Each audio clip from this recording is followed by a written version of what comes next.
So this little planner is one of my favorite things in the whole wide world. Actually, it is a lot smaller than that one. So it's a little sister to the big one, but they're both much smaller than this one. Hey baby, you want to put some more water in there? How about you get a juice box for now? So this is what I've been using the most this year. Okay, so they're Japanese. They're both made by Hobonichi. That's the Teco, and this one's that's the Teco cousin, and this one is the Hobonichi Weeks Mega. And it's called the Mega because, as you see, the second half of this I didn't use very much, but these are extra pages for like note taking and stuff, and I thought I needed a lot more. So I started off with like some of my recipes and stuff, but I didn't finish. There's Rayanne. I didn't finish it, but I also started taking notes from the back when I needed. It's got a lot of features that like I don't use, but it used to only come in, these would have like the cult following. So it used to only come in Japanese, but I think it was last year was the first year it came in English. But I would just work backwards taking notes. And then like I would transfer my notes over in here sometimes. And like mapping stuff out. Wow, I really did take. So one thing about the notes pages here that is pretty cool is that it's graphed, right? But you also have this little divider here. And that's the same on like every single page, so that you know that like, oh, and it's got, oh, is these page numbers? Did I just notice for the first time that there are page numbers? What? So there are also page numbers. I think the page numbers are just for the notes pages. Yes, they are. So I'm not sure how I'm gonna get these out, but I'm probably gonna cut it out, or rip out the other pages and use this because I have so much left over, right? So that's the notes section of this particular planner. I went in and added all this vellum in here, which I really like. I wanted to buy some, but I couldn't find any that I really liked. So I made them and put them in. So they're not perfect, but I put them in. And I also put these little stickers in. And I put these little month tabs on them. And this is the pencil board, like the other one that I have in that new one. And so what I love about this planner, okay, so the way that it works is that, let me take out my paper clips.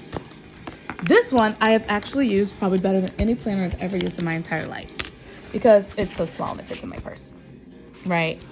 But I carry it in there, but even like that, I can still carry it. So, take all nice brickwork.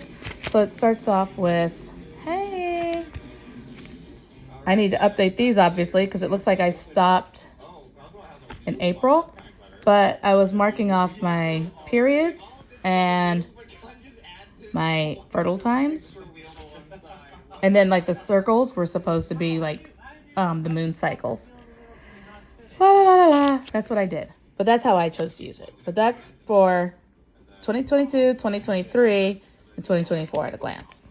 And then, oh wow, I really need to go back and do these. I haven't done these since April, but this is this weird calendar that's in every planner that they make that nobody knows what to do with, and I decided to use it to track my periods too.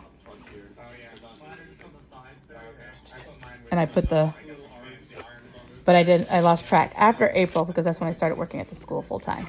So there's December. Obviously I went in and decorated it and put these in and these in, and also these thingies, period trackers. So there's January, February, March, April. I use this so that I can like see everything all at once, because my biggest problem with my online calendars is I have a really hard time like just seeing everything in the way that they all fit in together. So that was summer school. I like a Monday start on my calendar so that the weekends can be marked off together. Casey with Kestrel. Okay. Long period I had. September. October, I didn't write much in there. Here we are now, November, December, And then it goes to January, February, and I think it goes, through March. So you can plan ahead. Okay. So then it also starts the last week of November or the first week of December. So you can move over into it like right after Thanksgiving, which I love. So what I did is I treated it like I would treat my Erin Condren, and I would do the whole spread, and I would mark off the days and calendar. And each page, let me see if I have any that I didn't do yet, that you can see is that they have these little marks here. So you can use like all of this as one column. So each day, like you could divide it into like AM, PM, and evening if you wanted to. So that's how I used it. Some people turn it around this way and just change it so that it's really nice and long. But it's good for like so I can look at it for the month, right? That's why I had the 2 paper clips in it. I could look at it for the month and see what's going on for the whole month pretty quickly.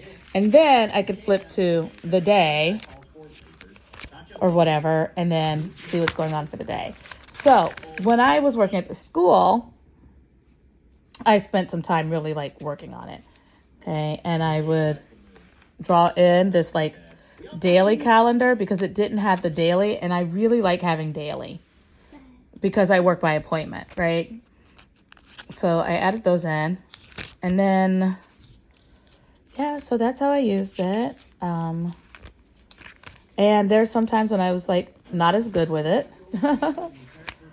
And then sometimes much better. I try to have stickers to match different activities. Like this means a prenatal or something to do with pregnant people. I have eyelashes, meaning I'm going to be doing some lashes. I tried to do UMES, like the school, in a particular color, and Joe in a particular color to try to help stay organized.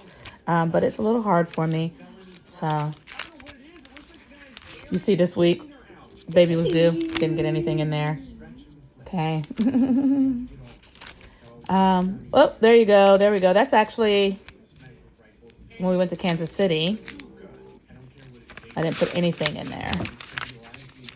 But when we got to summer, I don't know. I lost track. But my schedule wasn't as crazy for the whole month of July. But then in August,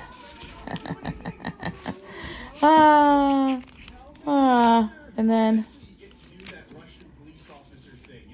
I went to a training and got bored. I know you just really want to see my personal schedule like this so much, but yeah, this is what I did. So this is what it looks like when it's totally blank, a totally blank spread. And I don't even read these. I thought I would, but I don't. So, and this would have been better. I tried to take the notes on the other side, but it would have been better if I just moved it to the back. I just try to keep them so that like they're organized with the dates, but obviously I needed more space. Like this one. Whew. This was that client consult I took the other day that was 90 minutes long. And I was like, holy shit, girl, come on. Yeah, so this is how I use 3 planners. And then like if it starts to really go crazy, then I try to go forward and take notes in here. But I really wanted to make this a whole little booklet. Oh, yeah, so the other day when I was making my binder to take to my client, Wen, which is, I know you saw her name in there. I know this is boring. I noticed that I only had a couple pages left, and I was like, wait a minute. Because it's weekly, it goes pretty fast, right? So the end of this planner is really close. So I like to get started because you know how we are. We plan like several months in advance. So I ordered my new ones. Now that this video is going so long, I think I'll just go ahead and make a new one. Another one.